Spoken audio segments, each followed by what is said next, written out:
2026 தேர்தல் களம் தற்பொழுதே சூடு பிடிக்க தொடங்கியிருக்கிறது. யாருக்கு சீட்டு, யார் வெற்றி வாகை சூட போகிறார்கள்?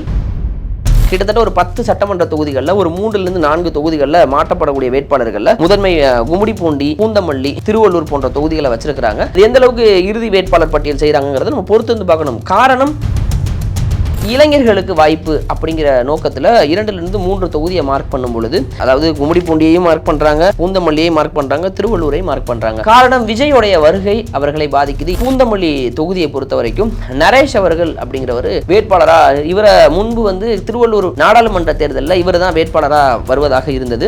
இவர் ஆல்ரெடி இளைஞர்ல பொறுப்புலையும் இருந்தார். இப்ப திமுகவுடைய மத்திய மாவட்ட பொருளாளராக இருக்கார். அப்ப நரேஷ் அவர்கள் ஒரு இளைய தலைமுறை வாக்குகளை கவரக்கூடியவராகவும் இளைஞர்ல இருந்தனால இளைஞர் படை சக்தியை வச்சிருக்கிறார் அப்படின்னும் ஒரு இளைஞரிடம் கொடுக்கலாம் அப்படிங்கிற ஒரு நினைப்புல கட்சி முடிவெடுத்திருக்கிறதா. டிவிகே விசஸ் டிஎம்கேங்கும் போது ஒரு இளைஞர் படை கொண்ட ஒரு நபரும் இங்கிட்டு ஒரு இளைஞர் படை கொண்ட நபருமான ஒரு போட்டியா இது மாறுவதற்கான ஒரு வாய்ப்பு இருக்கு. மாதவரம் தொகுதியை பொறுத்தவரையும் ஏடிஎம்கேல மூர்த்தி, டிஎம்கேல சுதர்சனம், டிவிகேவும் களம் காண்றாங்க. டிவிகேல சமீபத்தில் சுயேட்சை கவுன்சிலராக ஜெயிச்சவர் டிவிகேல போய் ஜெயிச்சார், சேர்ந்தார் ராஜன் பர்னபாஸ் அப்படிங்கிறவர். ஏன்னா அவர் சுயேட்சையாக கவுன்சிலராக வெற்றி பெற்றவர். டிவிகேல தன்னை இணைத்துக் கொண்டார். அவர் அந்த பகுதியில் ஒரு செல்வாக்கு மிக்க நபராக இருக்கிறாரு. குறிப்பாக மாற்றப்படக்கூடிய தொகுதிகளாக 3 தொகுதிகள். அதில் பூந்தமல்லி நரேஷ் அந்த இளைஞர் அணியை சேர்ந்தவர் தற்பொழுது திமுக மத்திய மாவட்ட பொறுப்பாளராக இருக்கிறாரு. அவருக்கான வாய்ப்புங்கிறது பெரிதளவில் இருக்குது. காரணம், 2024 இளைஞர்களுக்கான வாய்ப்பு அப்படின்னு சொல்லிட்டு கொடுக்கும் பொழுது உதயநிதி அவர்களுடைய பார்வையின் கீழே பலருடைய பேரும் பரிந்துரைக்கப்பட்டதில் இவருடைய பேரும் பரிந்துரைக்கப்பட்டிருந்தது. உங்க toilet cleaner bison toilet cleaner குவாலிட்டியை விட பெட்டர்னு நிரூபிச்சா உங்க மொத்த பணமும் ரீஃபண்ட். பைசன் டாய்லெட் கிளீனர் இப்போது 79 ரூபாயில். அறம்நாடு நேயர்களுக்கு அன்பு வணக்கம். 2026 தேர்தல் களம் தற்பொழுதே சூடு பிடிக்க தொடங்கியிருக்கிறது. யாருக்கு சீட்டு, யார் வெற்றி வாகை சூட போகிறார்கள் அப்படின்னு ஒரு கருத்து கணிப்புகளும் வெளிவருது. ஸோ அந்த வகையில் நம்ம முதல்ல ஒரு டிஸ்ட்ரிக்ட் வைஸாக பார்க்கலாம்னு சொல்லும்போது திருவள்ளூர்லேருந்து ஆரம்பிக்கலாம். திருவள்ளூர், சென்னை, பிரதானமாக வட ஆற்காட்டில் இருக்கக்கூடிய மாவட்டங்களில் எத்தனை சட்டமன்ற தொகுதிகள், அது யார் யாருக்கு கோட்டையாக இருக்கிறது? குறிப்பாக சென்னை மற்றும் திருவள்ளூர் திமுகவின் கோட்டையாக இருக்கிறது. ஒரு ஃபுல் ஸ்வீப் இருக்கக்கூடிய அனைத்து தொகுதிகளிலுமே வெற்றி வாகை சூடக்கூடிய இடத்துல திமுக இருந்தாங்க 2021. ஆனால் தற்போதைய நிலவரம் யாருக்கு சீட்டுகள் சொல்லப்படுது அப்படின்னு ஒரு சின்ன ஒரு டேட்டா தான். திருவள்ளூரை பொறுத்த வரைக்கும் பொதுவாக வன்னியர் பெரும்பாலும் அதிகமாக இருக்கக்கூடிய ஒரு பகுதி. கடந்த காலங்களில் பாமக பெரிதளவில் கணிசமான வாக்குகளை தன்வசப்படுத்தினாங்க. சில தொகுதியில் வென்றும் இருந்தாங்க. அதிமுக வலுவாக இருந்தது. திருவள்ளூர் மாவட்டம் முழுக்க அதிமுக ஒரு வலுவாக கோலோச்சிய காலம்லாம் இருந்தது. அதற்கு பிறகு 2021 திமுக என்டையராக திருவள்ளூரை மொத்தமாக எடுத்துக்கிட்டாங்க. திமுகவுடைய ராஜ்யம்ங்கிறது முழுக்க பரவி திருவள்ளூரில் கிட்டத்தட்ட 10 சட்டமன்ற தொகுதி இருக்குது. 10 சட்டமன்ற தொகுதியும் திமுக தன்வசப்படுத்துச்சு. இன்க்ளூடிங் அலையன்ஸ்க்கு கொடுத்ததை சேர்த்து சொல்கிறேன். 10மே தன்வசப்படுத்தினாங்க. நாடாளுமன்ற தேர்தலையும் தன்வசப்படுத்தினாங்க. திமுகவின் கோட்டையாக திருவள்ளூர் மாறி போனது அப்படின்னு கூட நம்ம எடுத்துக்கலாம். அந்த அளவுக்கு தான் அவங்களுடைய செல்வாக்கை நிரூபித்தாங்க. இந்த முறை யாருக்கு சீட்டு, எத்தனை தொகுதிகளில் வேட்பாளர் மாற்றப்படுவதற்கான வாய்ப்புகள் இருக்குது அப்படிங்கிற ஒரு டேட்டா தான் கிடச்சிது. முதல்ல திருவள்ளூரில் கும்மிடிப்பூண்டிய பொறுத்த வரைக்கும் கோவிந்தராஜன் எம்எல்ஏவாக இருக்கிறார். முன்பு இங்கே ஏடிஎம்கே, டிஎம்டிகே, தேமுதிக ஒரு முறை ஜெயிச்சாங்க. அதாவது தேமுதிக அலைன்ஸில் இருக்கும் பொழுது, அதாவது 2011 தேர்தலில் தேமுதிக வந்தாங்க. பிறகு முழுக்க ஏடிஎம்கே கோட்டையாக இருந்தது. 2021 கோவிந்தராஜன் ஜெயிச்சார். அது கிட்டத்தட்ட ஒரு 50,000 வாக்கள் வித்தியாசம் ஜெயிச்சார். ஆனால் மீண்டும் இவருக்கான சீட்டு இருக்கிறதா அப்படின்னு கேட்டால் மாற்றத்திற்குரிய தொகுதிகளாகத்தான் இதை கையில் வச்சிருக்கிறாங்க. அதாவது அவருக்கான ஒரு நேம் எல்லாம் ஓகே இருந்தாலும் கிட்டத்தட்ட ஒரு 10 சட்டமன்ற தொகுதிகளில் ஒரு 3 to 4 தொகுதிகளில் மாற்றப்படக்கூடிய வேட்பாளர்களில் முதன்மை கும்மிடிப்பூண்டி, பூந்தமல்லி, திருவள்ளூர் போன்ற தொகுதிகளை வச்சிருக்கிறாங்க. அது எந்த அளவுக்கு இறுதி வேட்பாளர் பட்டியல் செய்கிறாங்கிறத நம்ம பொறுத்து வந்து பார்க்கணும். காரணம், இளம் வேட்பாளர்களுக்கு வாய்ப்பு கொடுக்கலாம் அப்படிங்கிற ஒரு நிலைப்பாட்டுக்கு திமுக தலைமை வந்திருக்கிறது. ஸோ அதிமுக பொறுத்தவரையும் அதே கேண்டிடேட்ஸ் தான் ஆல்மோஸ்ட் ஒரு 75% தொடர போகிறாங்க. ஓரிரு இடங்கள் வாய்ப்பு இருக்கிறது. அது என்ன கூட்டணிக்கு போகுமா அப்படிங்கிற ஒரு கேள்வி தான் எழுந்திருக்கிறது. திமுகவை பொறுத்தவரையும் கூட்டணிக்கு as usual ஒரே ஒரு தொகுதி தான் லாஸ்ட் முறை கொடுத்துருந்தாங்க. அதே தான் போக போகிறது. ஸோ குறிப்பாக அந்த திருவள்ளூரை பொறுத்தவரை கோவிந்தராஜன் 50,000 வாக்களில் ஜெயிச்சிருந்தார். திமுக பொறுத்தவரை அவரே தான் தொடர போகிறாரு. ஸோ ஆனால் மாற்றப்படக்கூடிய தொகுதியாகத்தான் இந்த தொகுதி. இன்னொரு தொகுதி அதே போன்ற பூந்தமல்லி தொகுதியை மாற்றப்படக்கூடிய தொகுதியாக வச்சிருக்கிறாங்க. யார் அப்படின்னா இப்போ ஜெயிச்ச சிட்டிங் எம்எல்ஏ கிருஷ்ணசாமி கிட்டத்தட்ட 95,000 வாக்குகள் வித்தியாசத்தில் ஜெயிச்சார். அவர் இடைத்தேர்தலில் கூட 2019 ஜெயிச்சிருந்தான்னு நினைக்கிறேன். ஆனால் இளைஞர்களுக்கு வாய்ப்பு அப்படிங்கிற நோக்கத்தில் 2லிருந்து 3 தொகுதியை மார்க் பண்ணும் பொழுது இது ஒன்று, அதாவது கும்மிடிப்பூண்டியையும் மார்க் பண்ணுறாங்க, பூந்தமல்லியை மார்க் பண்ணுறாங்க, திருவள்ளூரை மார்க் பண்ணுறாங்க. காரணம், விஜயோடைய வருகை அவர்களை பாதிக்குது. இளைஞர் கூட்டத்தை விஜய் அவர்கள் கவர்கிறார், ஒட்டுமொத்த வாக்குகளை இழுக்கிறாருங்கும் போது திமுகவும் சரி அதிமுக பெரிதளவில் இளைஞர் அணியில் ஒரு வலுவான ஒரு அணியாக தென்படலை. திமுக அதை ஃபோக்கஸ் பண்ணுறாங்க, உதயநிதியை நெக்ஸ்ட் பிரைம் ஃபோர்ஸாக காட்டுறாங்க. அப்போ இளைஞர்களுக்கான சீட்டுகளை ஒதுக்க முன் வராங்க. கிட்டத்தட்ட ஒரு 40 தொகுதிகளில் இளைஞர்களை களமிறக்கணும் அப்படின்னு திமுக தலைமை முடிவு செஞ்சுருக்கிறாங்க. அதிமுகவில் அந்த இளைஞர் ஒரு படை ஒரு குறைவாக இருக்கிறது. அந்த அதிமுகவுடைய இளைஞர் படையை தான் விஜய் அவர்கள் எடுத்துக்கொண்டு விட்டார்.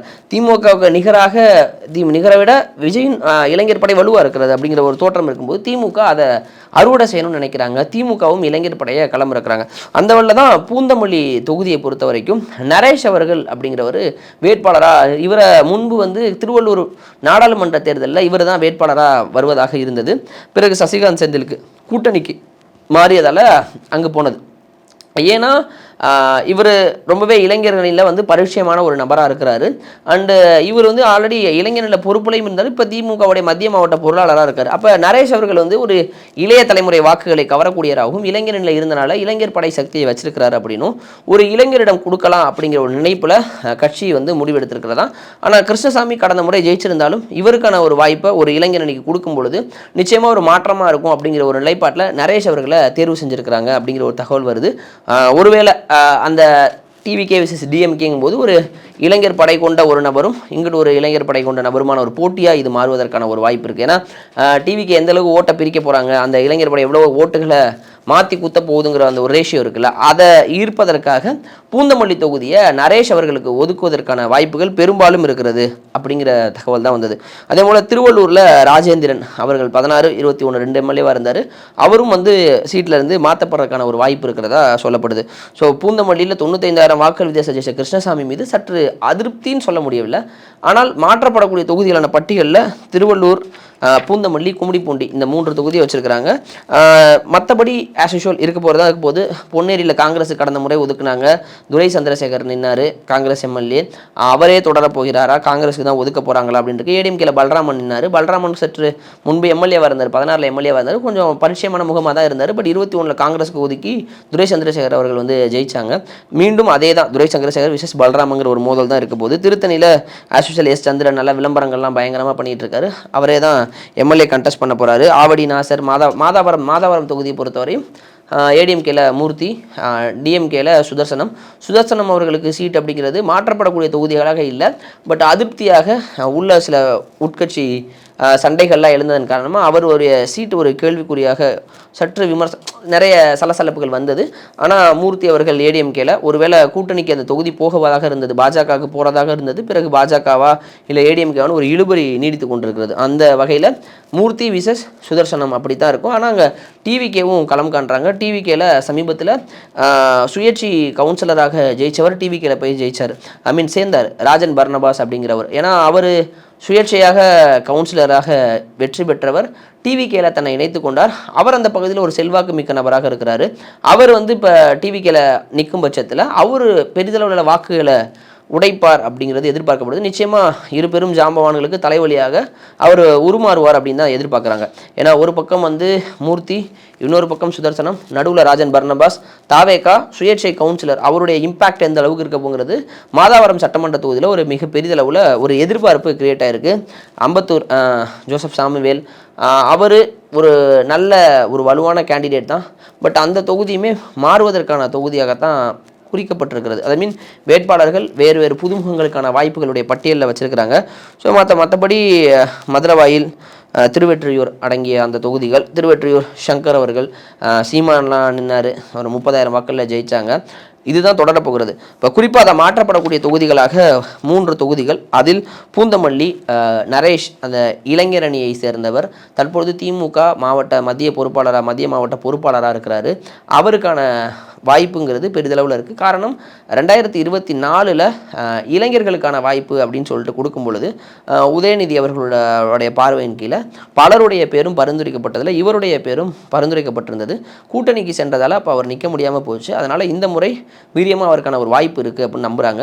இது திருவள்ளூர் மாவட்டத்தில் மாற்றத்துக்குரிய தொகுதிகளாக நம்ம ஒரு 3-4 தொகுதிகளை சொல்கிறோம். கும்மிடிப்பூண்டி, திருவள்ளூர், பூந்தமல்லி மற்றும் மாதவரம் மாற்றப்படக்கூடிய தொகுதியாக இல்லை, சற்று குழப்பங்களுடன் ஒரு தொகுதியாகத்தான் இருக்கிறது, அப்படி தான் சொல்லணும். ஸோ நிச்சயமாக ஆல்மோஸ்ட் ஆனால் பூந்தமல்லி வந்து நரேஷ் அவர்கள் நிற்கிறாரு அப்படிங்கிற ஒரு தகவல் கிடச்சிருக்கிறது. ஸோ இதுதான் வந்து திருவள்ளூரில் வந்து திமுக என்டையராக டாமினேஷன் பண்ண மொத்தம் 10 தொகுதி இருக்கிறது. 10 அவங்க தான் எம்எல்ஏ, 1 காங்கிரஸாக இருக்கிறாங்க, கூட்டணி கட்சியாக இருக்கிறாங்க. இந்த கூட்டணி, இந்த வலுவான இயக்கம் மீண்டும் 26ஐயும் தக்க வைக்கும் அப்படின்னு தான் எதிர்பார்க்குறாங்க. அதிமுக பாஜக கூட்டணிக்கான தொகுதிகள் 1-2 ஒதுக்கப்படுவதற்கான வாய்ப்புகள் இருந்தாலும் அதிமுகவே கண்டெஸ்ட் பண்ணுறதுக்கான வாய்ப்பு தான் இருக்குது. 1-2 தொகுதியில் அவங்க அலைன்ஸுக்கு விட்டு தரலாம்.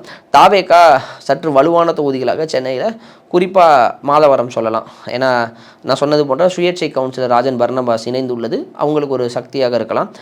மற்றபடி ஒரு பிரைமரி தொகுதிகளாக அவங்க எங்கெங்கே நிற்க போகிறாங்க திருவள்ளூரில் அப்படிங்கிறது ஒரு ஒரு ஒரு ஒரு கேள்விக்குரிய விஷயம் தான். ஏன்னா ஒரு தெரிந்த முகமாக இருக்கணும். பக்கத்து சென்னையிலலாம் ஒரு தெரிந்த முகமாக நிற்பதற்கான நிறைய பட்டியல்கள் வருது. அதை நம்ம பொறுத்திருந்து பார்ப்போம்.